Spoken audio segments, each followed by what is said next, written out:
os nossos comandos textuais do sistema operacional Linux e agora vamos falar do comando du ou do. Qual é a função deste comando, nomezinho até estranho, né?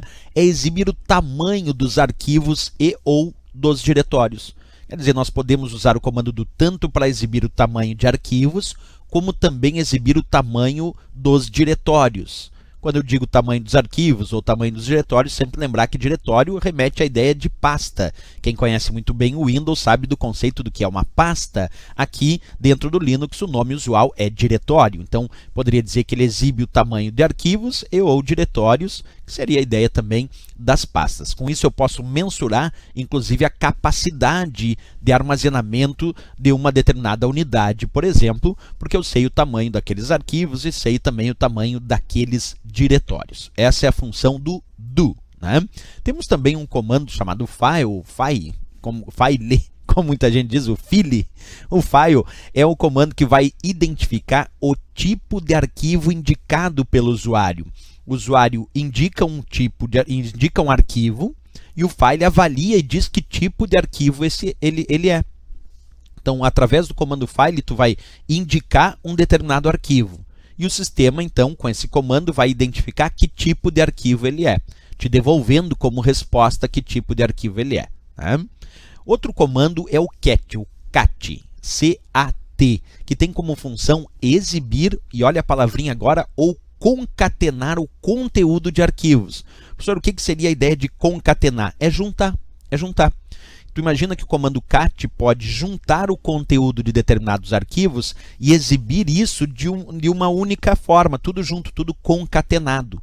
Então a ideia do cat é justamente permitir concatenar o conteúdo dos arquivos e exibir o conteúdo desses arquivos concatenados. Sempre lembrando, a palavrinha concatenar vem de juntar, certo? Isso é bem importante que a gente lembre aí para as provas de concurso. Outro comando que eu também gosto de mensurar aí é o comando head, H-E-A-D. Qual é a função desse comando head? Exibir, olha que engraçado, as 10 primeiras linhas de um determinado arquivo.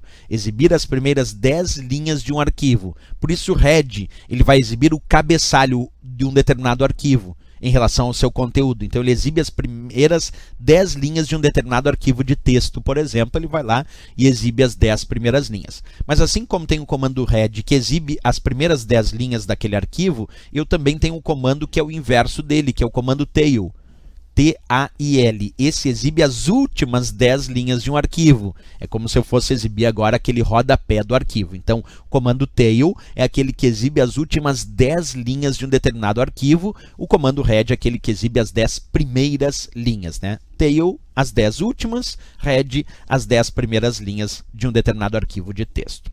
O comando touch, esse é engraçado porque o comando touch, na verdade, ele foi criado principalmente para realizar uma tarefa, mas hoje ele é muito mais utilizado para outra tarefa. A maioria dos usuários Linux gostam muito de usar o comando touch para criar um novo arquivo vazio. Eu quero criar um novo arquivo sem nada dentro desse arquivo, quer dizer, eu quero criar um novo arquivo vazio. Então, muito se utiliza o comando touch. Embora por essência teórica ele foi desenvolvido, foi criado para atualizar a data e a hora de modificação e de acesso de um arquivo para a data e a hora atual. Porque o arquivo tem lá a sua data de modificação, a sua data de acesso, e eu posso usar o comando touch em cima de um determinado arquivo que já existe para modificar essa data de modificação e acesso para a data e a hora atual do sistema. Isso é a ideia, vamos dizer, porque foi criado o comando touch. Agora, o que acontece é que se tu aplicar o comando touch, deixa eu te mostrar a ideia aqui comigo, observa aqui. Se tu aplicar o comando touch, e aí tu determinar um arquivo que ainda não existe, o que ele faz? Ele vai criar um novo arquivo vazio com a data de modificação e de acesso como sendo a data e a hora atual.